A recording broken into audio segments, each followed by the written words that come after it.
Is your demanding work lifestyle in need of fire-resistant clothing that can keep up? Well, L4FR clothing should be your go-to for quality, affordability, safety, and style.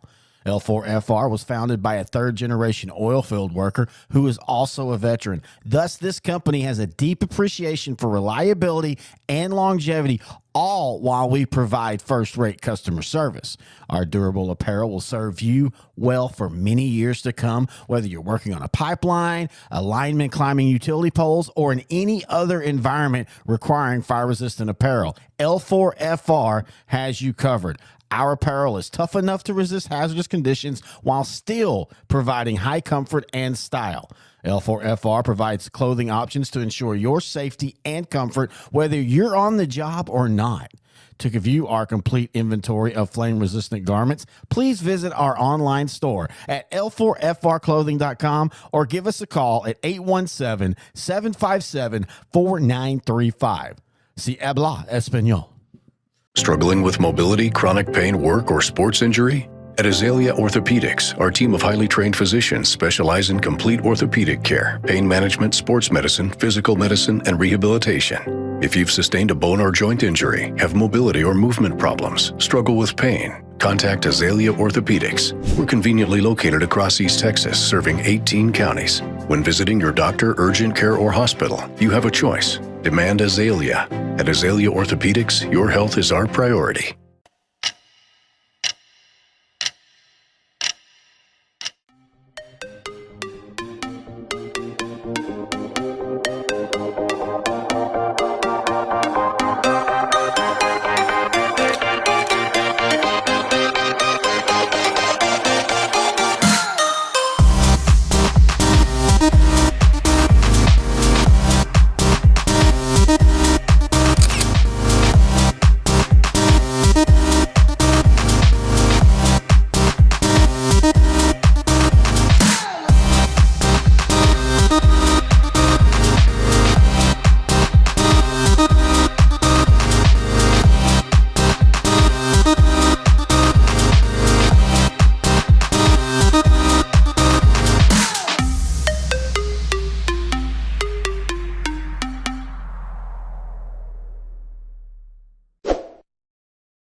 Good evening, everyone, and welcome to the weekly wrap-up show, week 13.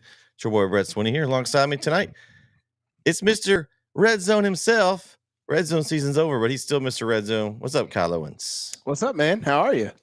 Man, I'm doing good. Doing good. I'm really full. We had a little family get-together tonight. That's why we were I was racing back to get started tonight. I'm full already, and it's not even Thanksgiving yet. But man, it's been a good week so far. What's your favorite Thanksgiving side dish? Obviously, besides the turkey and ham, but what's your favorite side dish? Favorite Thanksgiving side dish? That's a tough one, man. There's so many good ones, but probably, I mean, I don't want to sound, but my grandmother's green beans. Now I make them now because I got the recipe from her. She passed away. I guess it's been last year. But I got it 2 or 3 years before that, and because I started making them for her, because that was one of my favorite things, and I wanted that to be one of those things that didn't go away. So I've now learned to make them, and that's what I make for Thanksgiving every year. The vinegar ones they have vinegar in them. They're very good. Okay. Corey, what's your No. favorite side dish for Thanksgiving? Side dish, Yeah. man. Do I have to have like one side dish, Nah, you could pick or multiple. can I have like a side dish plate? Because like Yeah. normally, so I'm gonna say how we do it. Okay. You have Oh, here we you go. have because I'm gonna culture y'all for a second, right? So Black people really don't eat anything before Thanksgiving dinner. Thanksgiving dinner is like that's the only thing you eat that day. Mhm. Like that's pretty much it. So it's like That's the you meal. have a meat plate, dessert, and then you have like a side plate, so to speak, right? And you just compile it all. But a side probably dressing. Well, I That's didn't count gotta that be as a side. So I count that as my main course. So Well, here's main the course thing. is dressing. Hey, here's the thing. Is it dressing or is it stuffing? No, Black people eat dressing. Oh, okay. dressing. Yeah, and I- I'm not I- being that's what I anything. call it, I'm not saying anything. It's I've heard- ethnical. It's an ethnical thing. Because if you ask 10 Black guys, you like dressing and stuff. It's like, what is stuffing? Like, it's dressing. I don't Like, think. it I is- don't even think it's a cultural thing. I think it's a North and South It America could be a thing. North and Like, South thing. I think It Northerners really say could. Northerners say stuffing and Southerners say dressing. That's what I Hey, think. my man, it's dressing. Hey, look what he said, Corey. Did you see this? Eddie said Corey for president. Yeah, probably gonna. That's what it is. PG probably gonna. Probably. Man, Yeah, Hey, it's dressing all the way. It's dressing. How about them Eagles though, huh? Huh? Mm, Huh? Hey, I'm not gonna lie to you. We I don't want to say we lucked into that win because here's the thing. In the first half, if in the first half, Jalen Hurts had more sacks than he had completions. He was sacked 5 times in the first half, only had 3 completions. So great fight by the Eagles in the second half to find a way to win the football game. Now, did the Chiefs? I want to know how much you paid. How much you paid the Chiefs receivers to drop passes, Kyle? Well, that's what I'm saying. Like it's yes, there was a few drop passes that could have maybe swung the game in a different way, but that's the way cookie crumbles sometimes, baby. 9-1. That's all I got to say. 9-1. You know what? I wasn't even watching that game. It's feast week, so if it ain't college basketball, I ain't watching it. Well, but there's also Feast Week on NETSN, Corey. Now you caught some of that, right? Absolutely. Little- And next week is going to be leftover week. That is it. It's turkey sandwich week. We had 3 really good games this week, earlier in the week. If you missed those, you can go back and catch them. We had Hawkins with a comeback win in Douglas, a big matchup there. Kyle and I were in Brook Hill Monday night and saw an incredible game by both teams. Just I want to say a WWE wrestling match there, Kyle. Well, did you see Coach Hubbard say that Torino hit 13 threes? I didn't even realize that. I knew they were draining them, but I didn't know it was 13. 13 threes. Yeah, that's a lot of threes. Ooh, Venegas was just dirty, man. She was pulling them from anywhere. You hit 13 threes. You've been really working on your form shooting with the gun, and you were popping the wrist, goosenecking. Hey, I'm taking a jab here, but that's inside joke. But you've been shooting the basketball. You don't just run up around that perimeter and just shoot into a machine and just jack it up. Just practice jacking it, Corey. That's not how you do it. Okay. You're stepping into the shot. You're ready, set, shoot. Ready, set, shoot. Ready, set, shoot. That was a really good game, though. It was a fun game to watch. It was a really fun game to watch. And then Keith and I got to then intern Claire and Isaiah on camera. We traveled to Palestine. They have a nice gym there in Palestine. It's not the same gym we went to, Corey. They've got a new gym there. I noticed that. I was fairly upset because these kids nowadays, they don't know what dungeon we had to go through in Palestine back in the day. So it was a dungeon, baby. Lindale played well. They got out early, but Palestine, man, played some defense. It gave Lindale a lot of trouble.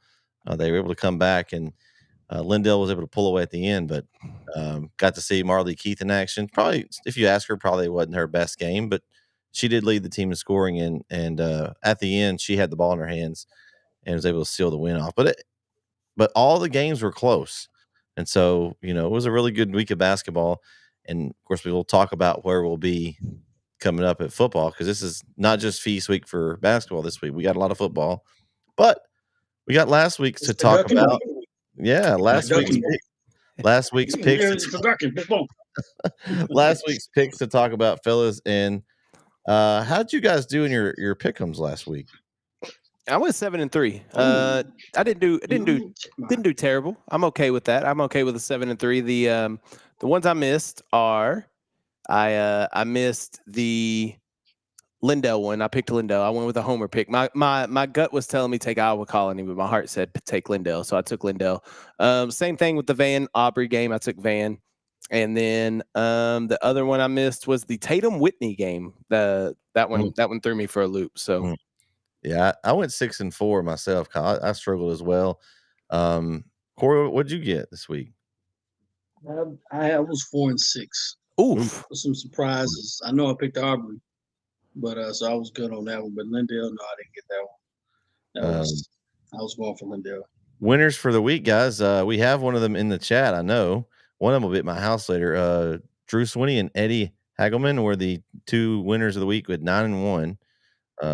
So shout out to them.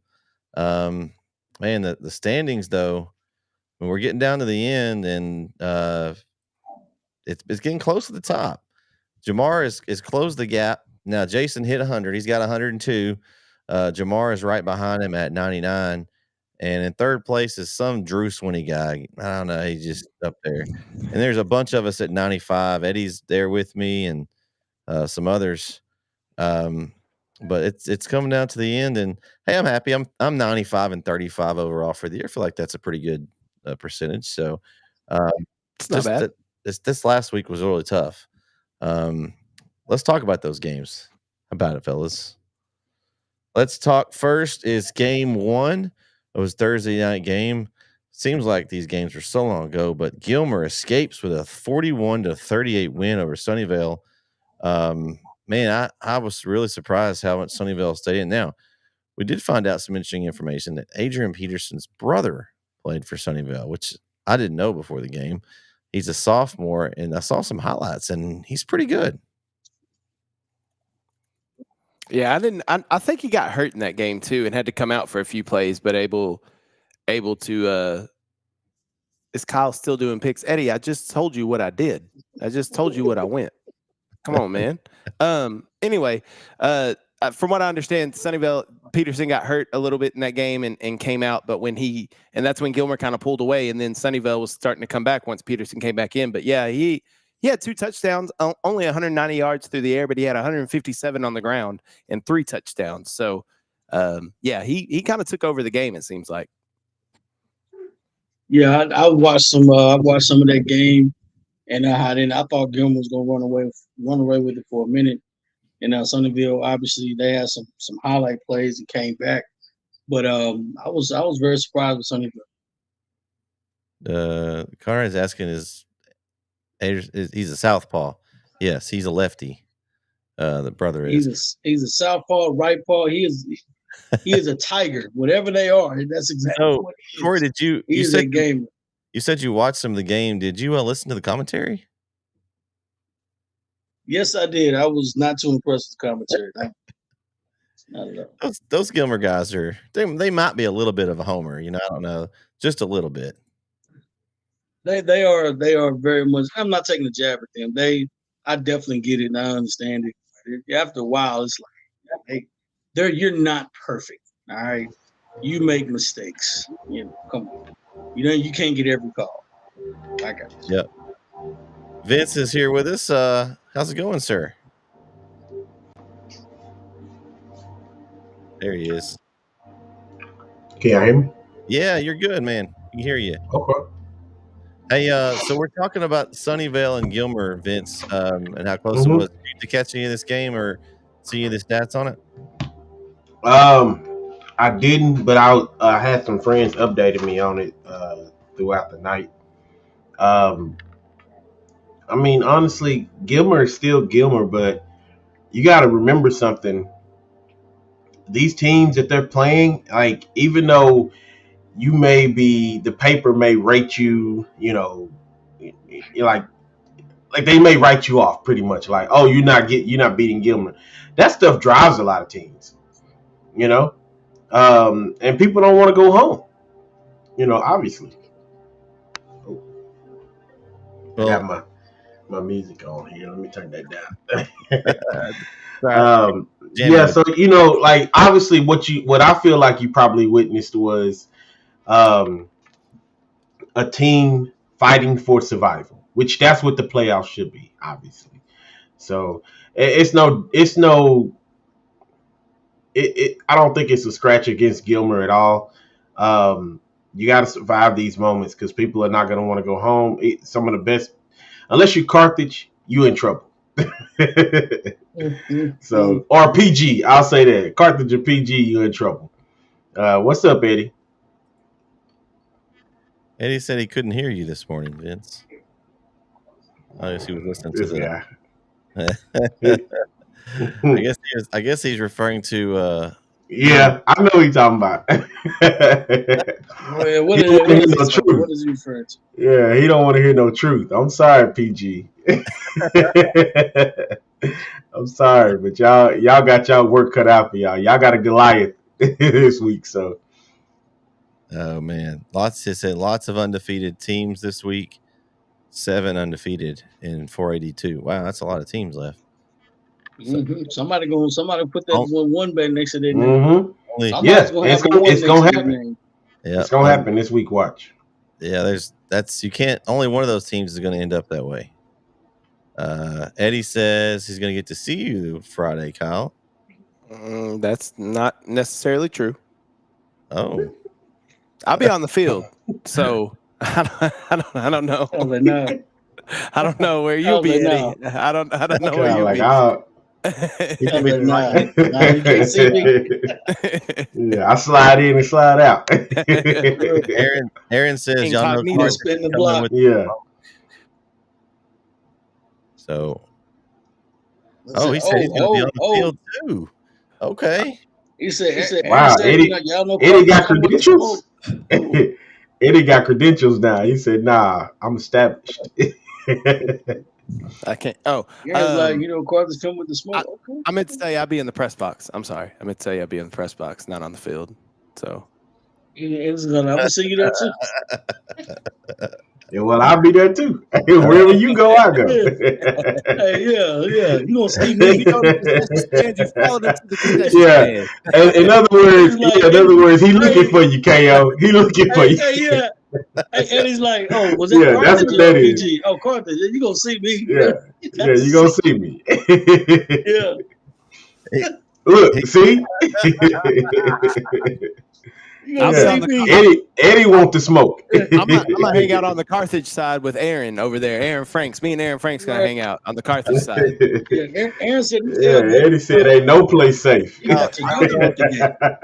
Kyle going to a safe place in the red. Yeah. You're gonna be wearing your red, right? So I feel him though. He want to sit right next to the KO watching the game. You know, in case they win, he want to brag about it. But listen. Hey, I'm gonna say it again. Hey, what's that meme? What's that meme where boys just kind of staring like this? Every time PG scores, you like this. Yeah. Now that could go the other way. Now, don't sit next to Kyle and KO, and don't sit next to Kyle and Carthage out there stomping you. No.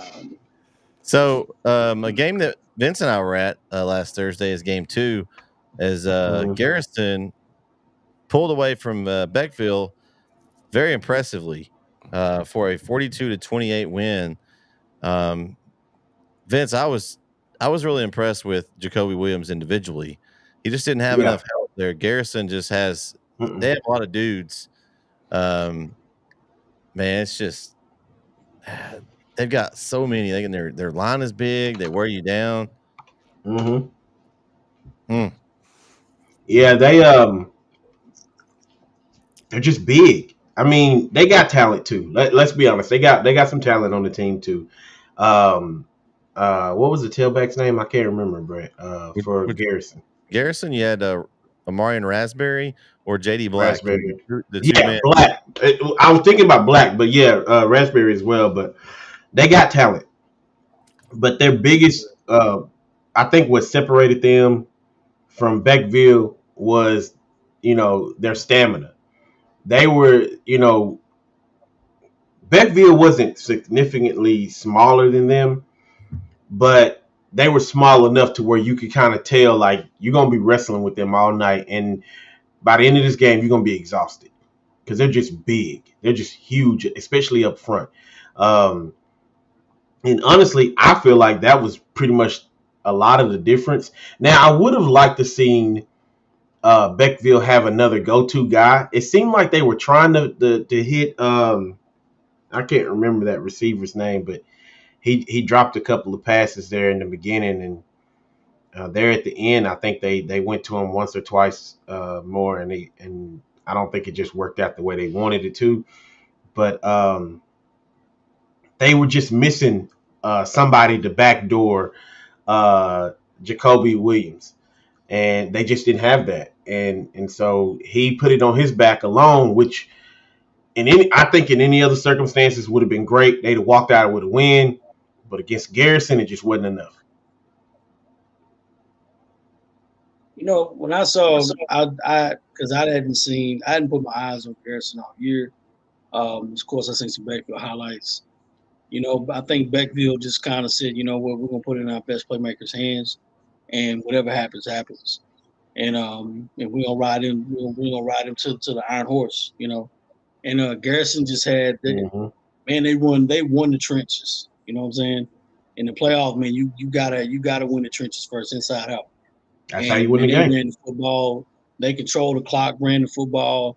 And when you can score on 3 or 4 plays from running the football, it's over. You don't even have to pass. It's every other. It's like 1, 2, 3 play, boom, first down, they touchdown.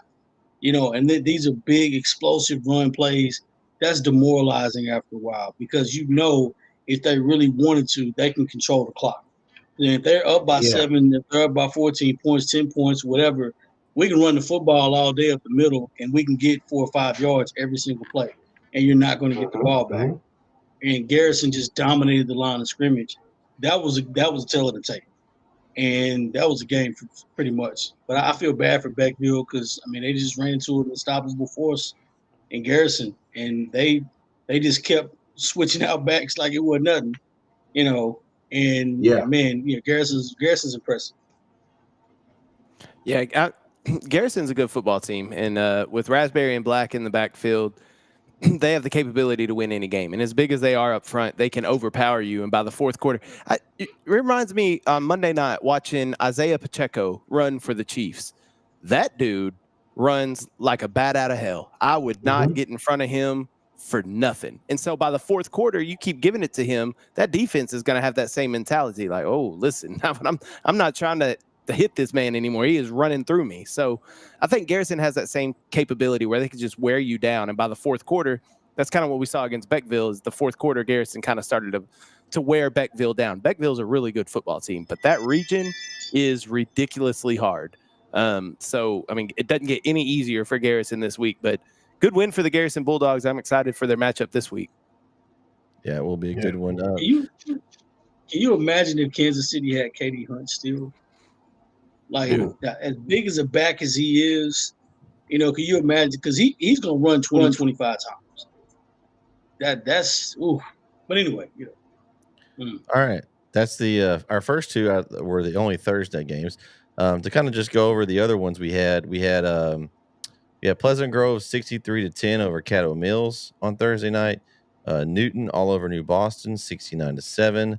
Tenaha over Dawson 22-14. And Grandview knocks out Pottsboro 56-42. No real surprisers to me, fellas, on those. Pretty dominant performance. Tenaha squeaks away with a win, but that was really the only close one there. Any thoughts on any of those games before we move on to the pick'ems for the Friday? No, not really.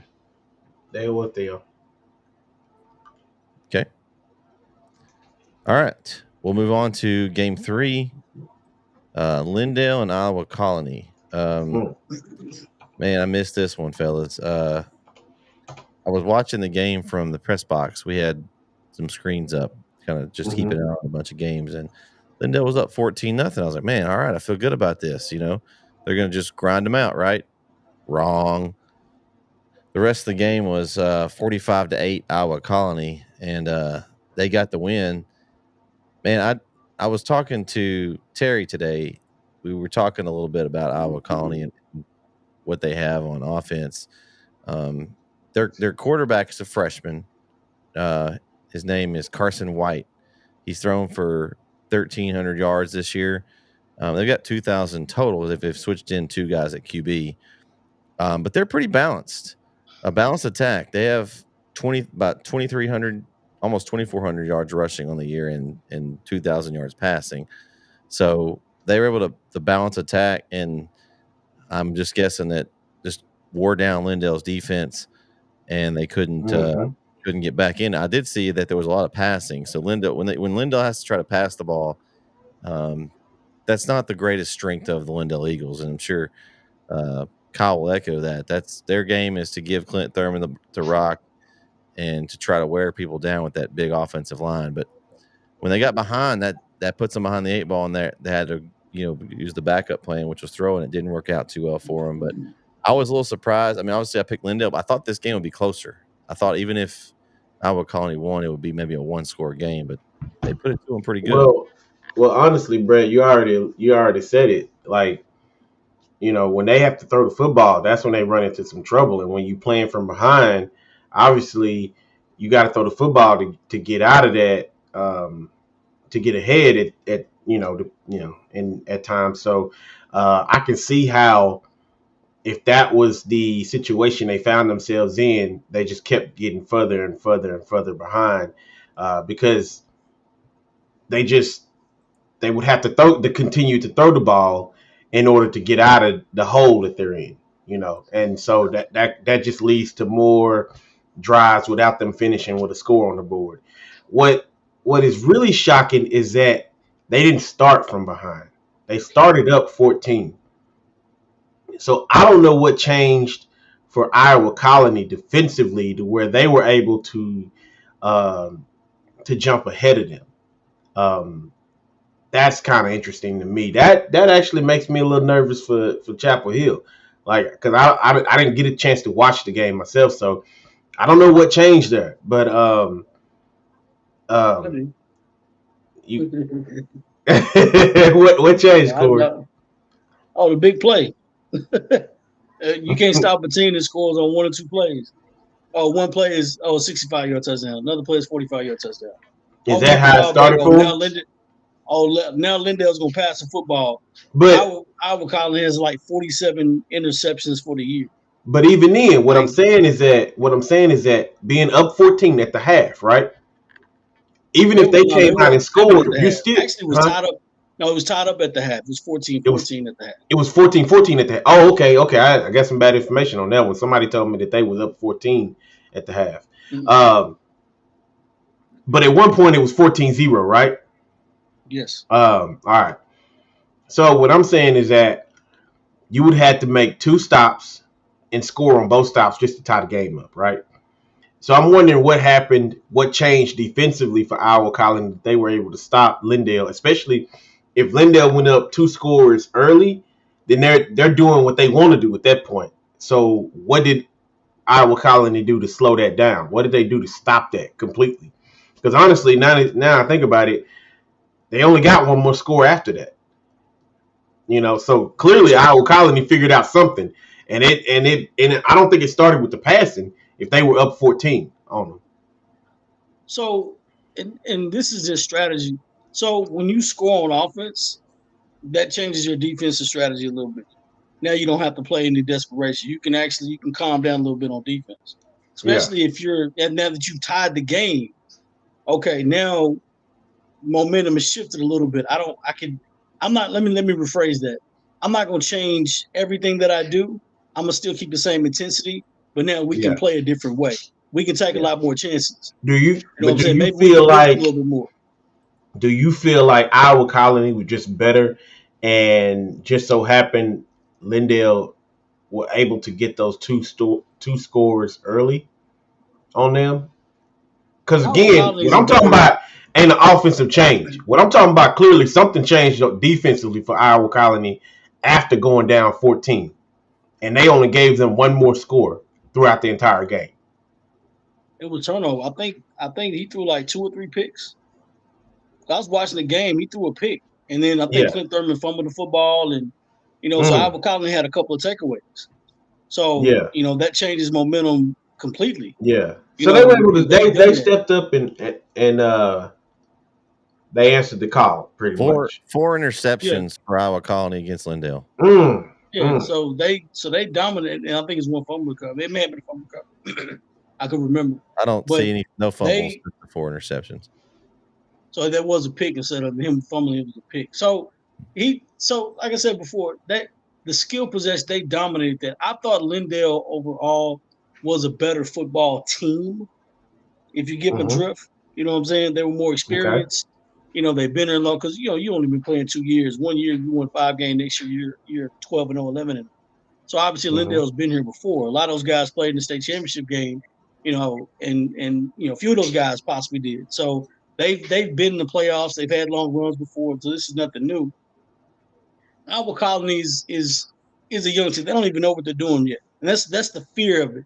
It's like you're young, you don't know what the winning's like. You have no idea where you are. You're just playing good football. You know what I'm saying? Like Mm-hmm. this is new to us. All we know, we're just riding the wave right now. You have no idea what you're doing. And that's a scary thought. That is a scary thought. So what happens when you play a football team that's a good football team and has good athletes? Yeah. Clearly, Chapel Hill will be the best football team they played this year. I'm not saying that because I'm from Chapel Hill. I'm saying look at their schedule. They haven't played anybody. They haven't played the number one team in state. They played a team that beat the number one team in state. They haven't Mm-hmm. played a team that was the number one team in state for some weeks. They've been there before. They had a good team. Lindale's a great football team. They play great football. Now you have a team that plays with the same athletes that you have. So this is going to be an interesting game, though. But I thought I picked Lindale. I was surprised. I was gonna go off that point that Eddie made, is that those I don't know how other schools do it. I'm not even sure if Lindale still does it this way, but I know when I was in school at Lindale, we scripted the first 15 plays of the game. They're scripted. Mm-hmm. Like that. We're running that. It doesn't matter what the defense looks like. We're running these 15 plays. So it's possible that they scripted 15 plays, got up early, and then They had nothing after that. Iowa Colony made the adjustments and was able to start slowing them down, and getting the turnovers obviously helped too. But I think, for Lindale, it was one of those seasons for Lindale. They had some ups, they had some downs. I don't think you could look. Every team's going to look back at a season that they don't win a state championship as a disappointment. But I think with as much talent as Lindale has lost in these past few years due to graduation and really good players leaving, and it's a successful season. Yeah, I think so. I mean, you knocked off number one team in the state at one point earlier in the year. You did. So, and it was number 2 in district. So just got a tough draw and had to face a good Iowa Colony team that no one knows about. Like they're a brand new school. They have all underclassmen. So Lindale will be fine. They'll be back. But yeah, that Iowa Colony Chapel Hill game this week is a massive one. Mm-hmm. It's not even getting a lot of fanfare. Like they're not even. It's not far even away. In the top 10 picks. I mean, honestly, Carthage and PG playing, so I don't think nobody's watching. I'm watching. Forget PG and I don't know. Carthage. I already know we're going to win that game. There's some PG and Carthage is the game of the state. I mean, that's what we watching, obviously, for obvious reasons. So, but I'm just saying, there's another game that's pretty important. Silsbee plays Belleville. I know it's not really in our region, but that's another statewide game. Could be the winner of that ends up meeting Carthage PG winner later down the line, because those are two really highly ranked teams. Mentioned it with Terry this morning. That's where they're going to go. They're going to Kilgore. The Kilgore game against Needville, and then they're going to go over and see that one. So this week just is loaded with games, and make sure you go back if you didn't get to watch our Beast from the East show this morning. Go back and watch it if you missed that. We talk about the 10 games that we like this week. All right. The next one up is Aubrey and Van. And another game that I was just really surprised, man. I don't know what it is, but Van just got dominated, really. I mean, it was 35-7 before I knew it. And I was like, man, what's going on with my Vandals? I pick them this week. I put my confidence in Van, and they just Van, I watched that game. And Kyle, did you watch this game? You didn't get a chance to see it? Okay.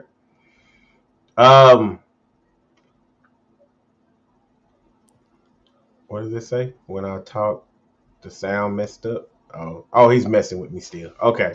All right, Eddie. Yeah, for some reason the sound messed up when I talk PG. All right, so Van, the team that I watched against Center didn't feel like the same team I watched against Auburn. Now, I think it might have something to do with the quarterback who came back. And I speculated that I felt like, I don't know. I just felt like if you play the way you played, like when you played Center with running the football, maybe it would have been different. Offensively, they struggled. Defensively, they were doing the things that they normally do, flying to the football and stuff like that. But that only works for so long when you find yourself on the field the majority of the night. After that first score, they stopped Aubrey in the first drive, and then they proceeded to score on their first drive. After that, that defense was on the field practically almost the whole night. And in the second half, it just got worse with the interceptions. Now, so I don't blame the quarterback for the picks, because especially the one that was a pick six right before the half. If you watch that one, the receiver pops the ball up. And so everybody knows, like, you don't, that ain't something you do, because it's fair game at that point. So, and actually the other pick was the same way. He just, I don't know if the DB on the second one got his hand in there or what, but they popped the ball up, and that's basically how the defense got the ball back. But he had a couple of picks, and I think he also had a fumble. So it was a bad night for the offense that led for a bad night overall for the entire team. And you could just see after a while, especially towards the end of the third quarter, how Van's defense kind of just got to a point where they just wasn't looking the same. You could tell they were tired. You know, when you got your hands on your hips, stuff like that, you walking around and instead of running back to the huddle, something you can tell people are exhausted at that point. So it was a rough night, and you could tell by the end of the third quarter that at some point they were ready to pack it up and go home. So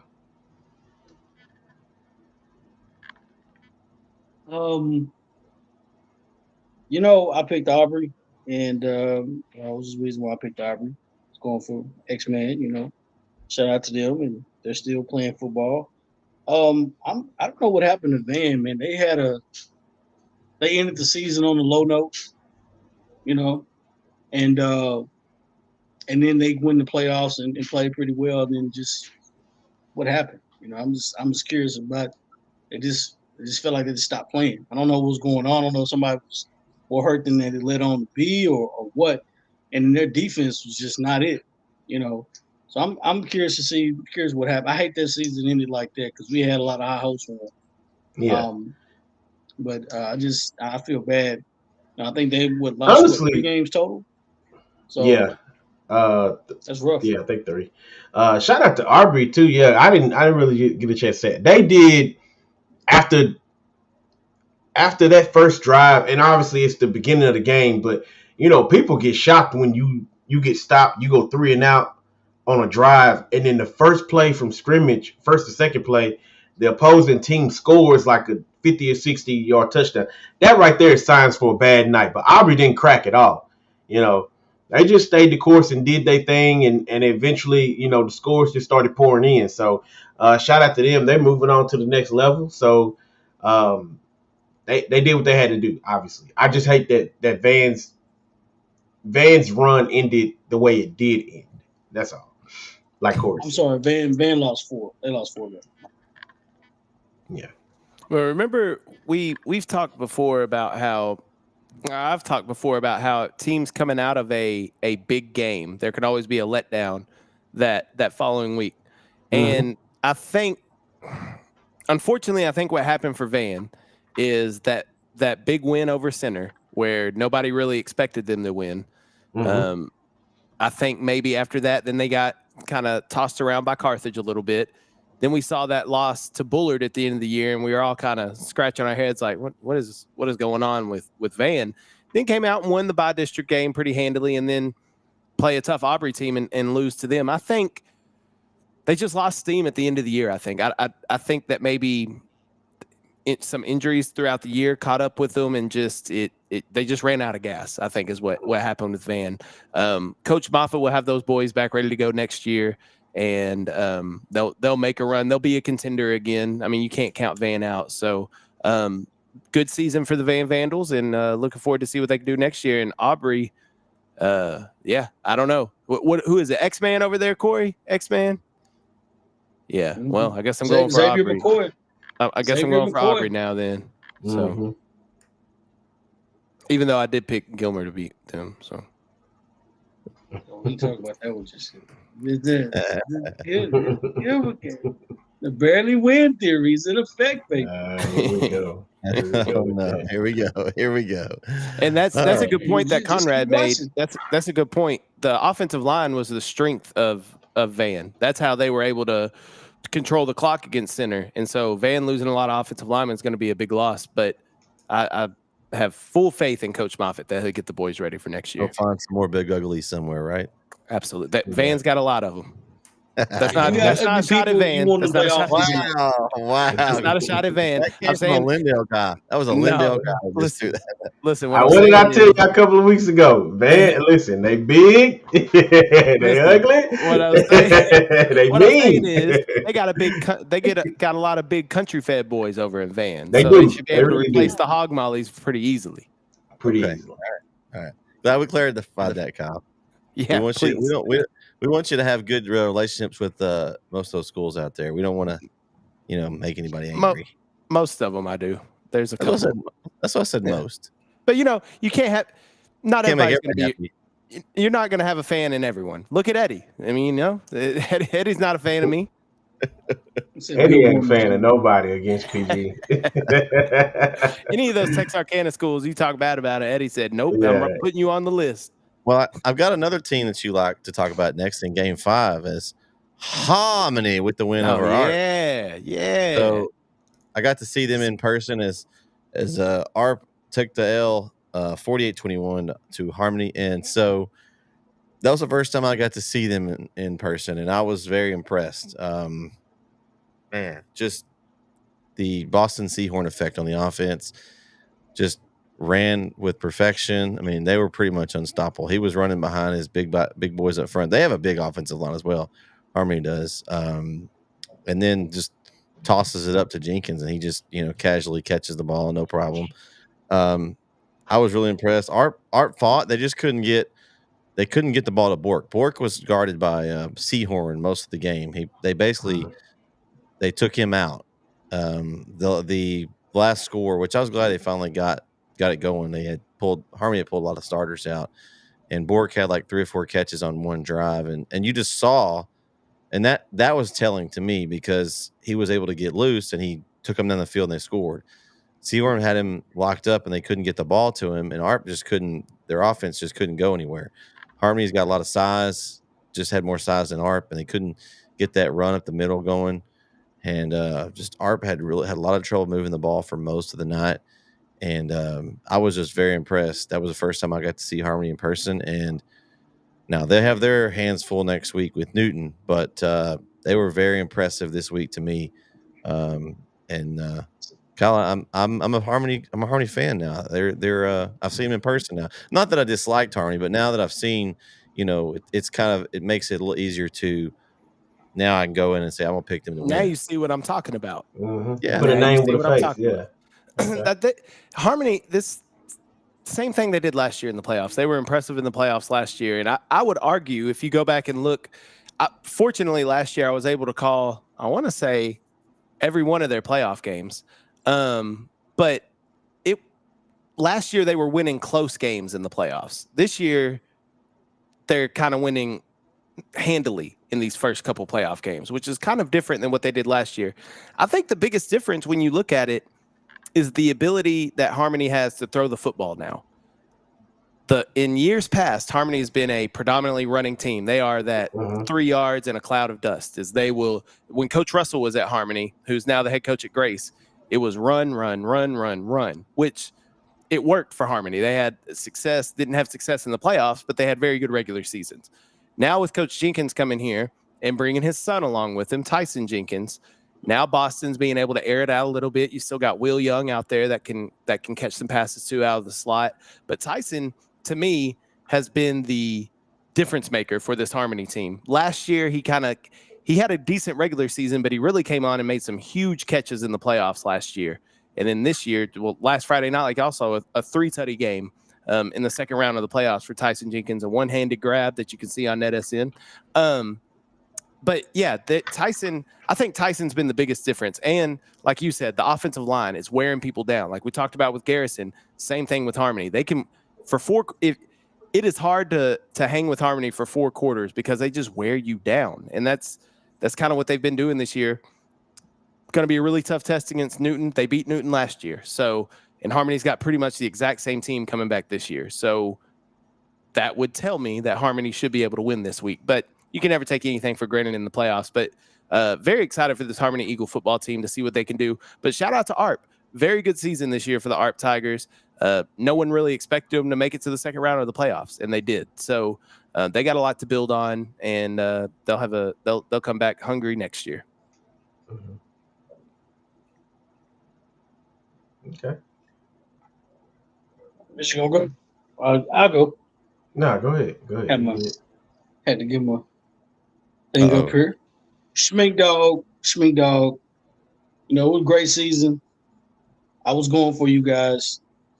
You know, I picked you guys. It was Harmony all the way. Man, great catch by the way. That was a hell of a catch. Man, I don't.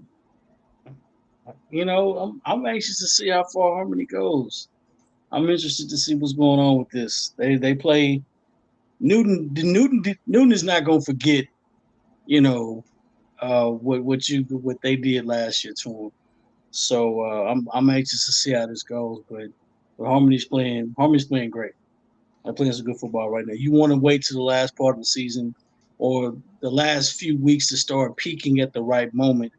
And a lot of coaches say that, and you got to check the barometer of your team and you know, kind of see exactly where you are as a team. And you want to be clicking at the right moments. You know what I'm saying? Your best tacklers ought to be there.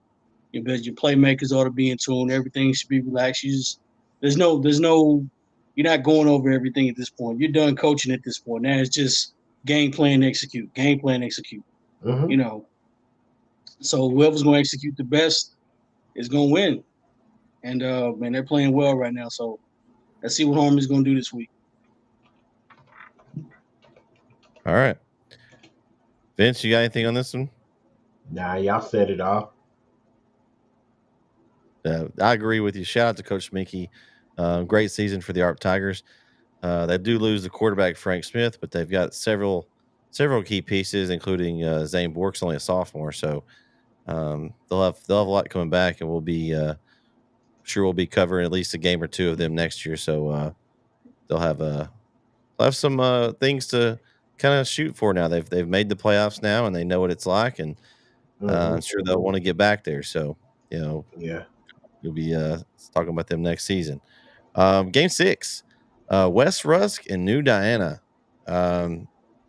West Rusk, 50-35. A little closer than I thought maybe that it might be. I was kind of thinking West Rusk might beat them by a few more touchdowns than that. But shout out to West Rusk. They're moving on. They're the only team left in their district. Just kind of looking at some of the just the stats for this game in particular. They only had one completion for 12 yards passing in this one. It was all the run game for West Rusk. 46 carries for 303 yards as a team with 4 touchdowns. Man, that's impressive to me that they're able to run that much. Just give it to their big guys and let them run. They've got some guys that can run the football. 2 guys over 1,000 yards on the year with Noah Murphy and Cole Jackson. So, I mean, when you got 2 guys with that many yards, I'd say you're not too bad. They've got some other guys that run it too, but those are their main guys. They've got a big matchup. We'll talk about, because we'll be covering that toward the end. But congratulations to West Rusk, guys. They're moving on. I was kind of surprised by this score. I picked West Rusk to win, but I didn't think it was going to be this close, especially when West Rusk. I watched West Rusk. I watched the Raiders. I watched the Raiders. Tough, man. I watched the Raiders. I tried to see how much I could say it without messing up, and I didn't get very far. I was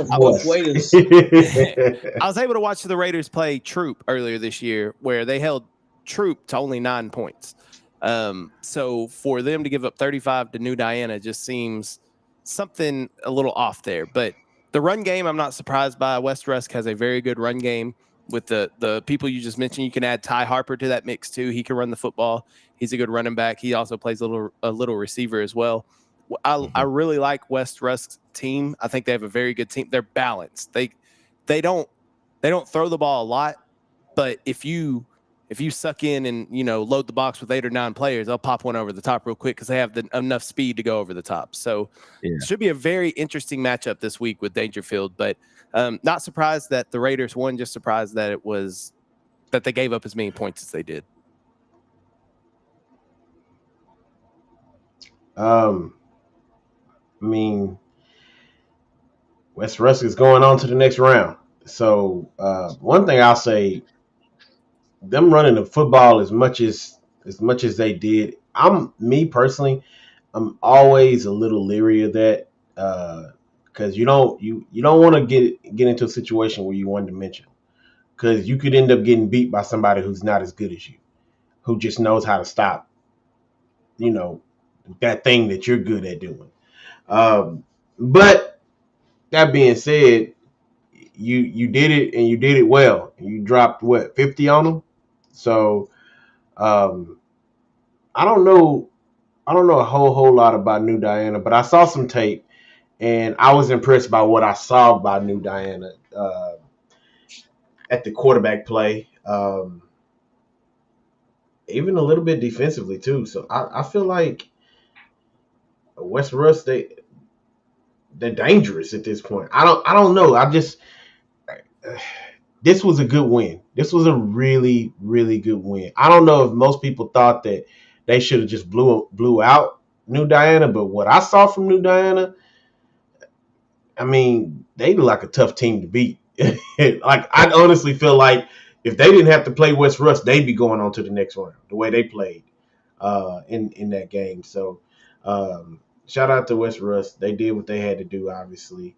And I guess if the run game, if it works and it's not costing you anything, then stick with it. So I just want to say West Raiders. West I just can't. The West Rusk Raiders, WRR. That is hard. West Raiders. That's all I want to say. But I ain't got nothing else. Y'all have already said it. All right. The next game is Game 7. Longview and Frisco Reedy. Longview all over Reedy, 52-14. And y'all talked about a while ago that about having a one-dimensional running attack. Longview kind of had that. They ran the ball 40 times for 383 yards for 5 touchdowns. 9.6 yards a carry. That's not bad, guys. I mean, they do have some guy named Taylor Tatum. It's not bad. As Eddie's saying, he got hurt, because that would not be good for Longview if that's true. But Man, that is a potent offense led by Taylor Tatum. I'm not surprised by this. I thought they would win and win handily. Anybody surprised by this? No. This is one we can just kind of gloss over, I think. Not surprised at all. Yeah. And I hope what Eddie says is not true, but that would be a big blow to Longview. I will say, even if it was, I mean, the way I see Longview, I feel like you could almost put anybody back there and get a pretty good result. Probably not his result, Tatum's result, but a pretty decent result. So, because that offensive lineman, they really open up these gaps for that guy. So to get to the next level, but hopefully he's fine. Hopefully, it's nothing major. All right. Next game 8. Malakoff, Mount Vernon, as Malakoff all over Mount Vernon, 66-21. Kyle, tell us about this one. That was the game you were at, correct? Yeah, I was really excited to see Malakoff for the first time, and they did not disappoint. Like I think I said it Sunday or something when we were talking, but they're big, they're fast, they're big. They got size all over the place. Even their tight end, he played defensive end too, and he was wrecking shop on both sides of the ball. Malakoff jumped out to a 21-0 lead early in the first quarter. They hopped on Mount Vernon. Mount Vernon just wasn't able to recover. They did get a kickoff return for a touchdown, did Mount Vernon, to make it 21-7, but it was 41-14 at halftime, I believe, and they pulled away to win 66-21. It was never close. Malakoff dominated, and they are a very, very good football team. Their quarterback, Mike Jones. Who? Mike Jones. Their quarterback. He's a pretty good quarterback too. He's tough, man. They were hitting. Both teams were hitting Friday night, popping the pads. It sounded good, but very impressed by Malakoff after what I saw. Was really looking forward to seeing Witherspoon, I believe it is, for Mount Vernon, the running back, seeing what he could do. And Malakoff bottled him up, didn't let him get hardly anything. So big win for Malakoff. That they're setting up a rematch with Grandview this week, and I'd see them handling Grandview probably the same way they handled them earlier in the year. So I'm looking forward to a couple weeks where hopefully we get that Malakoff-Winsboro matchup that we've been all anticipating. That would be a juicy one there. Eddie agrees with you. Pigs do fly. Corey, tell us about Malakoff. You ride with the cough. The Tigers. The cough. No, I mean I think Malakoff. They've been grinding, and they have a. I feel bad because they haven't gotten to the point where they wanted to. I say they wanted to, but they've gotten to the point where they deserve. They've been hot for the past 4 years, and they want to get back to the state championship game. And this is it. You're going for a team like this. This is their opportunity. It's their chance. So they don't want to miss out on this opportunity now. I think this is it. They gotta get past a good Winsboro football team, but beat this team. I thought Mount Vernon this wasn't their best year of football, but I want to say they overachieved maybe. They got some inexperienced guys, but nonetheless, man, sometimes tradition takes over. And but Malakoff beat this football team pretty handily, and so we were looking for that game for with Winsboro. So Mount Vernon's really young too, so Malakoff, like you said, they've been there. Mount Vernon's been making deep runs the past few years too, but this is a whole kind of new group of kids that they're trying to show the ropes with a new head coach too. Which, by the way, shout out to Coach Clayton George.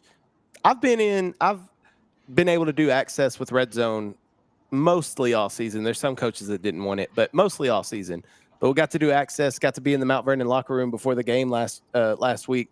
They were hyped, playing some Boosie, set it off, in the locker room. That's start right there. Yeah. Normally teams win when they play that, but normally teams aren't playing Malakoff either. But very young team. But Clayton George, the head coach, he was awesome. He was an awesome guy. He thanked me for being there, appreciated the coverage, and he's the only coach that said that to me all year. So shout out to you, Clayton George.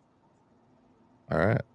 Mhm. Derek is probably in mourning. His team's out. He's probably we've probably seen the last of Derek for the year, Eddie. I thought about Step Brothers. He's like, "Where's Derek?" Pow, pow, Derek. If you know the movie, you know what I'm talking about. Yeah. And I can sing high. Speaking of where is game 9, where was Tatum this week? Because they sure didn't show up. As they got a handed to them 50-14. Man, You I know was why? You know why though? Because they was Hey, where they hey, shouldn't have chill out. been. They was where they Hey, shouldn't have chill out.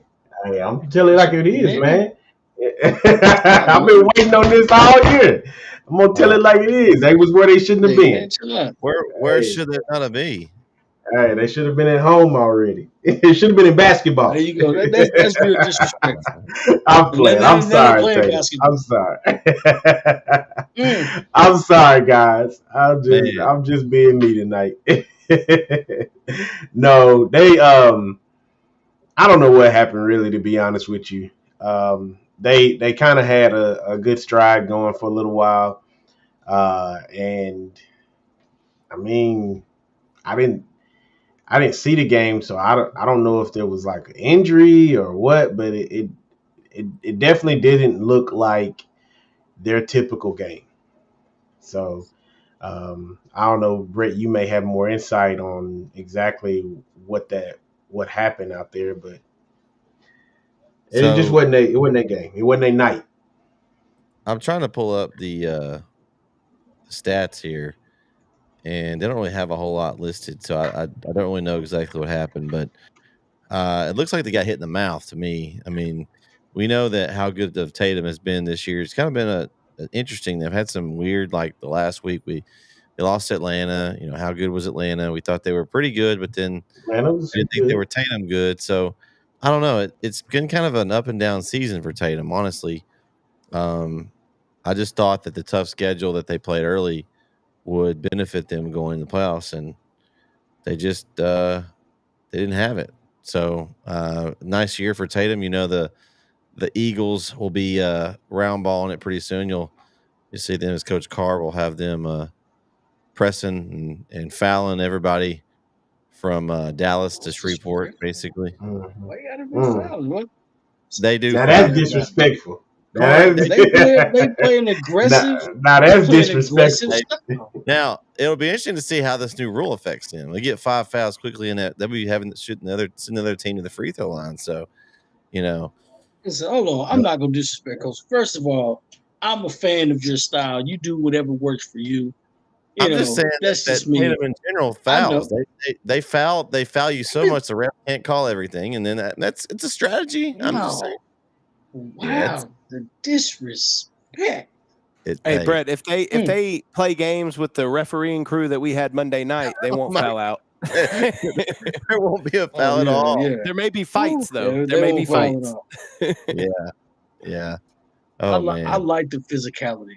I do too. I mean, but no, I fine. also feel like there's a time where you also have to lay down the law and be the authority and say, listen, I understand we're gonna let a lot of things slide, but if that would have been a boys' game, I think we would have seen some pushing and shoving. That would have been a fight, yeah, because it was the girls did a really good job of keeping their composure and not getting out of control, Well, but it was very physical. Everyone except Coach Hubbard.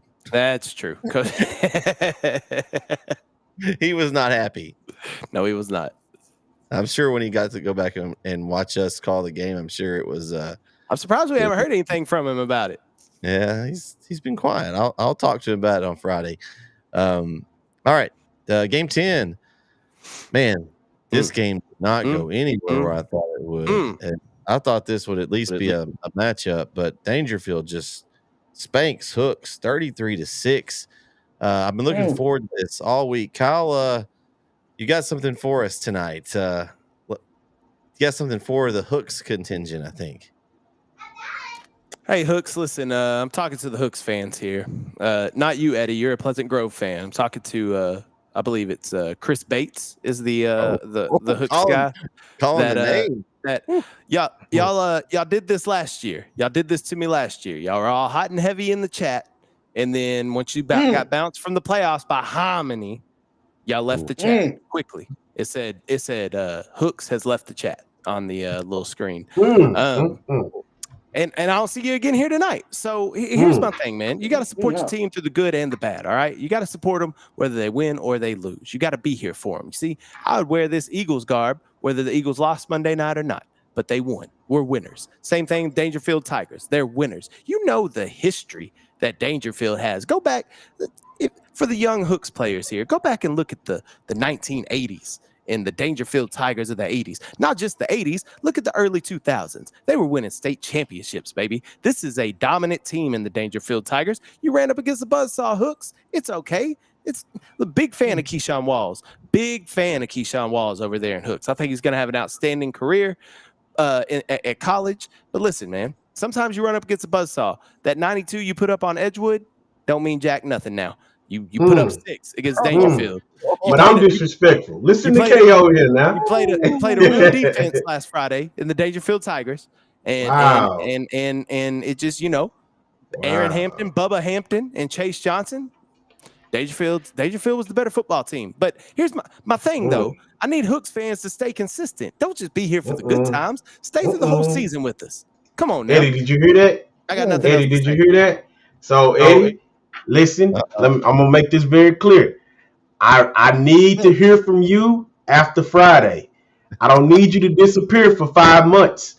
Don't come for me 5 months later talking about PG this, PG that. I need to hear from you on Saturday morning. Bright and early. I will be up. I get up at 5:30. I will be up in the morning. Whatever time you want to talk, we'll talk. Oh, there he is again. He can't hear me. Oh man. Let's go over some other scores that were Friday. Chapel Hill was all over El Campo, 54-18. Hold on. Nobody else anything else? I just took the whole floor for the Hooks Dangerfield. I apologize. Ain't nothing. No, it wasn't. Ain't nothing to say. Kind of was left hook, right hook. They out. Yeah, it's over. I just kind of figured that was. I didn't have anything else to say after that. I mean, you did a good enough job there with that one, Kyle. Thanks, guys. Thanks. So Chapel Hill all over El Campo, 54-18. Carthage over Van Alstyne, 49-7. Kilgore with a kind of close game over Bay City, 37-28. That one to me was a lot closer than I expected. Bay City was ahead at one point in that game. We were going to keep an eye on it. But what is it? Win in advance. That's all they have to do. And they were able to do that. Timpson all over Wolf City, 58-20. Palestine Westwood exits the playoffs. Good season for Westwood. Kind of hadn't talked about them. But 9-3 finish for them as they lost to Lorena 55-24.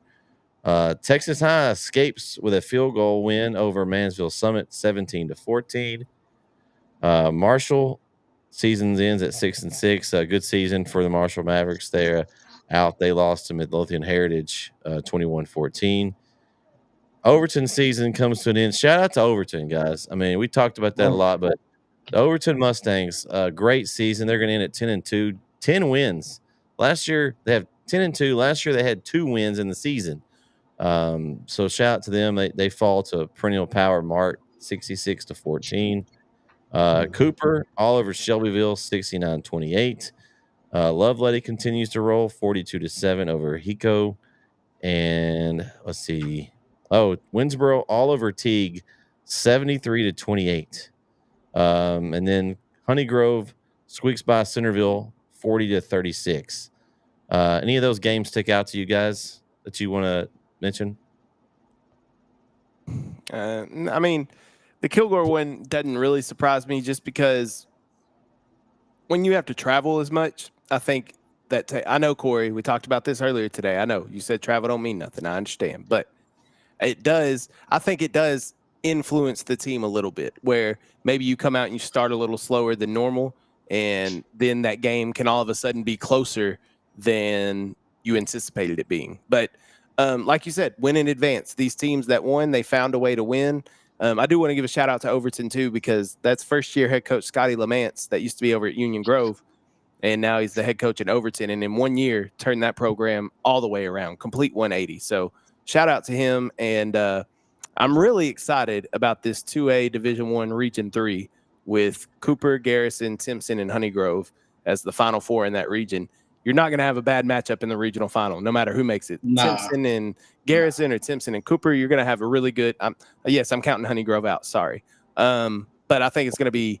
I think it's going to be a really good regional final there. So, but no, that's none of the games really, I guess, surprised me. Just maybe a couple scores were a little closer than I thought. Timpson and Garrison, I mean, they got to play in the biggest stadium in East Texas. I don't know what the biggest stadium is, but wherever it is, if they meet up, that's got to be the game to watch, right? So, but no, the Kilgore game surprised me a little bit. I thought Bay City plays that district to me in that region. They almost mimic, the district of doom, so to speak. Bay City's they're very scrappy, and we seen them last year in the playoffs, and they were scrappy then. And Kilgore is very scrappy, but I think Kilgore is just a better football team. I don't want to say they're better coach, but they got better skilled players, and they have a tougher role than what Bay City had to play this year. But Bay City is very scrappy, but Kilgore is Kilgore. At the end of the day, your best football is going to take over, and they've had better skilled players than what Bay City had at that position. Their defensive line and the offensive line is both dominant, and but that's a scare if you're if you're Kilgore's coach, you can think his name right now. You tell your team, hey, I don't want to say you survived this week, but the teams only get better the next week. So you don't want to come out and have a slow start against a team that can control the clock or can run the football. Needville is a Lindale clone. Their offensive line is big. They run the football. Iowa Colony had a problem, and Needville was beating Iowa Colony this year. And they ran the football on Iowa Colony. So this is not anything new. Like, it doesn't get easier.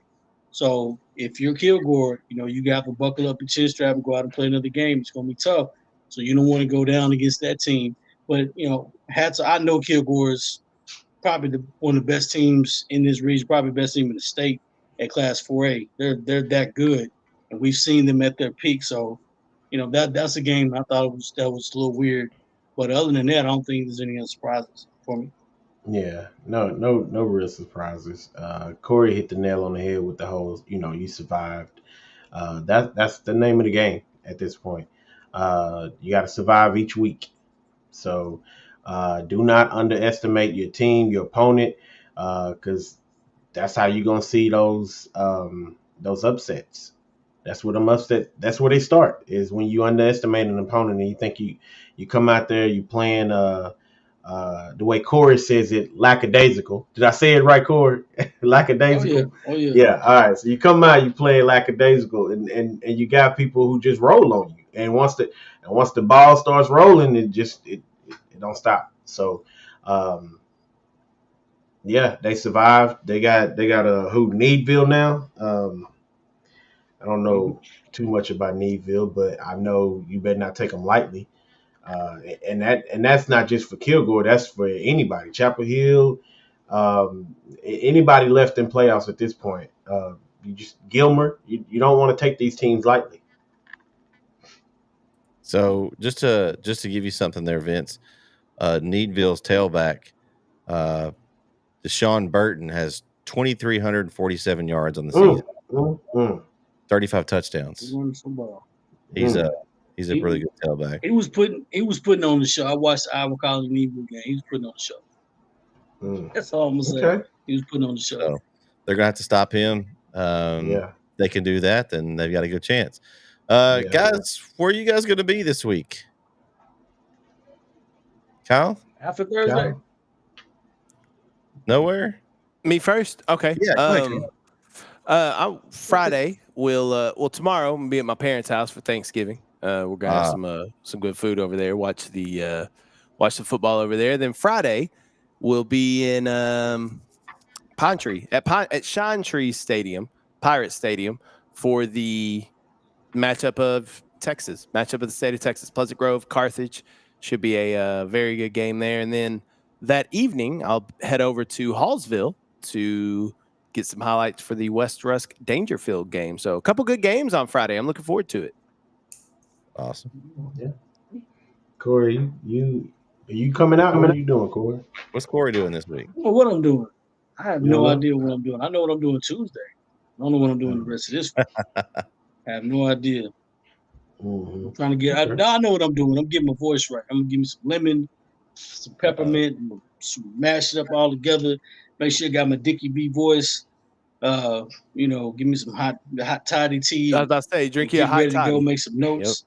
Yeah, give me some notes. I don't know about you. I like to put a little Crown and Hennessy in my hot toddy. That's about it. Oh, absolutely. That's You got to. That's a real hot toddy. Hot toddy. Mhm. Eddie says, "Come to Pine Tree." Corey. They probably have a Come to statue for Shine you. Tree. As much as you've talked about it, good to see. I'll hype them up. I'm telling you, hashtag Shine Tree. That is going to be that new thing. Hashtag Shine Tree. Hey, Corey, what's that hashtag mean that you got as your name? Hashtag work like a dog. That's what it means. I like that. LAD. Okay. Work like a dog. Okay. All right. Yeah, that's cool. I'll be with Vince. Vince, you gonna tell him what we got? We got a game Friday afternoon. In Rose Stadium at 1:30, we got Cooper and Garrison. It's gonna be a big one. Yeah. It'll be me, Vince, and Jeremy on the call over there at Rose Stadium. Got that game at 1:30. Then it's a race to pack up all the gear. Hopefully that the two teams like to run, so the game should be a quick one. As soon as that game's over, we're going to pack everything up, and we're going to run on over to Hallsville, to where Kyle will be in that evening. We're going to be broadcasting the Dangerfield West Rusk game there in Hallsville. So 2 good games on Friday for me, and then our other crews will have Keith and Christian and intern Claire will be traveling down to Conroe to the Wood Forest Stadium, I believe. Wood Forest Bank Stadium in Shenandoah that doesn't have any room for press in the press box. Oh, okay. That's weird. That's a little weird. So they'll be calling the Chapel Hill, Iowa Colony game. That game will be on. All these games will be on NFHS, but that game will also be on Texan Live. And then we have a crew that's going to be in Athens for the Timpson Honeygrove game. That's games at 1:00 p.m. And then we have another crew will be in Lufkin for the Hominy and Newton game. So all those games on NFHS will be brought to you by the crews at NETSN. So we're excited to bring you guys. I know sometimes you don't trust or whoever's on, but those games on NFHS will be by our crew. So you'll have a good quality commentary and the whole 9 yards. So we're excited to get to be picked for those games. It's a potluck. They don't. If we have to do a good job to be picked, and so hopefully there'll be a couple of other games the following week will be picked for. So there's a lot of good games coming up. I'm really excited about it. Hey Brett, will you have just hypothetically speaking, Friday night, would you happen to have an extra headset in the booth if somebody joined you after halftime? I mean, I always have a third headset in my kit. Vince is not coming over with me. He's only coming with one. I only got one. So I was told I was cleared for one game. I was cleared for one game, so I was like, so who's calling the second game with you? Jeremy's gonna be with me both games. Oh, okay. It'll be me and Jeremy up in the booth. Yeah, Kyle, you're welcome to. I'll have one in the kit. Actually, if I remember, if we're getting off fast, I may forget, but I'm trying to remember to actually hook it up for you, so that way you can just come in and just jump in whenever you like. I'll have to edit at halftime, but maybe after I get done with that, maybe I can make a little appearance. Okay, yeah, you're always welcome on the. I know I've scratched your itch a little bit more this week. You got to be in some basketball games. I know, man. Yeah. We'll talk about that later. Just for those that do care, maybe making an appearance back on the microphone sooner rather than later. Let's just put it that way. Right? Dun, dun, dun. KO said, "I ain't Breaking done news. yet." Put it on the ticker. Breaking news. Breaking news. Hey, I enjoyed it. It was a lot of fun. Me and Kyle had a lot of fun that game this last week. And then Corey, where are we going to be next Tuesday? Me and you are going to be somewhere. It is hoops on a Tuesday. That's what it is, baby. That's what it is. We will be in the pretty much the small ball matchup of the area. It'll be Hawkins versus Martins Mill, number one team in the state, Class 2A, versus the Hawks. This is my first time being in Hawkins. My first game of the year. First time doing a game in Hawkins. Hopefully, got some nice hospitality, and we're gonna Coach Davis takes care of it. He'll A1 hospitality in the home of the Hawks. You throw my name around in Hawkins, it'll get you places. All right. Now I'm gonna throw it. If it don't stick, I'm gonna be like, "Hey, that's Kyle." hey. Yeah, y'all know KO? Who? Who? No. Hawkins is cool though. By the way, shout out to the Reigns Lady Cat girls in the tournament this past week. They knocked off the number one team in 2A, Lipan. They were down by double digits in the second half, and Reigns came back and won the game. So shout out to the Reigns Lady Cats. Wow, awesome. But if you can't tell, we're gearing up for some hoops. We've got tournaments coming up. We got games. Football season's still here, so we'll finish that up. But yeah, hoops is coming, and I'm excited. I know Corey's ready to get back. He's already working on getting his voice ready to go. So I know he's getting ready to. Yes, sir. But that's going to do it for tonight's show, a weekly wrap-up show. Thanks, everyone, for joining us. Hey, hold on. Look at the time.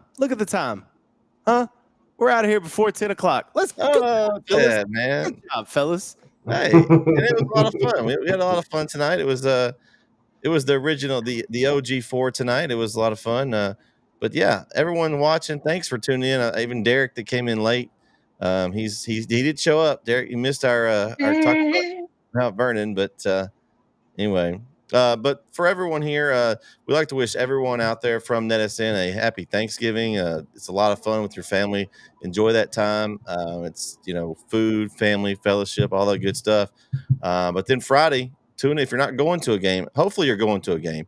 If you're not going to one, or maybe you're going to one and you just want to watch, we'll have all these games on NFHS for you guys, and we're excited to be there and call it. And Kyle's gonna have some great footage for the highlights there in KLTV.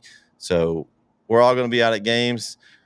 Hope everyone has a great holiday weekend, and we'll see you next week right here, 8:30 p.m. on the wrap-up show. For Vince, Kyle, and Corey, I'm Brett. We'll see you next time right here on the weekly wrap-up show. Good night, everybody. Peace.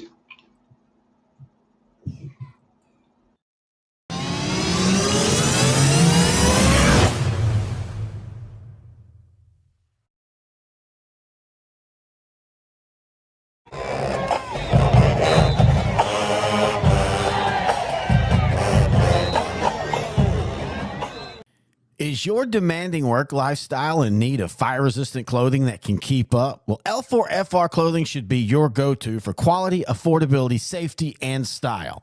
L4FR was founded by a third-generation oil field worker who is also a veteran. Thus, this company has a deep appreciation for reliability and longevity, all while we provide first-rate customer service.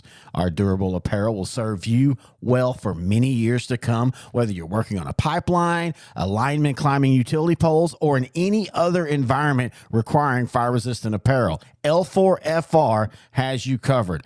Our apparel is tough enough to resist hazardous conditions while still providing high comfort and style. L4FR provides clothing options to ensure your safety and comfort, whether you're on the job or not. To view our complete inventory of flame-resistant garments, please visit our online store at l4frclothing.com or give us a call at 817-757-4935. Si habla español. Struggling with mobility, chronic pain, work, or sports injury? At Azalea Orthopedics, our team of highly trained physicians specialize in complete orthopedic care, pain management, sports medicine, physical medicine, and rehabilitation. If you've sustained a bone or joint injury, have mobility or movement problems, struggle with pain, contact Azalea Orthopedics. We're conveniently located across East Texas, serving 18 counties. When visiting your doctor, urgent care, or hospital, you have a choice. Demand Azalea. At Azalea Orthopedics, your health is our priority.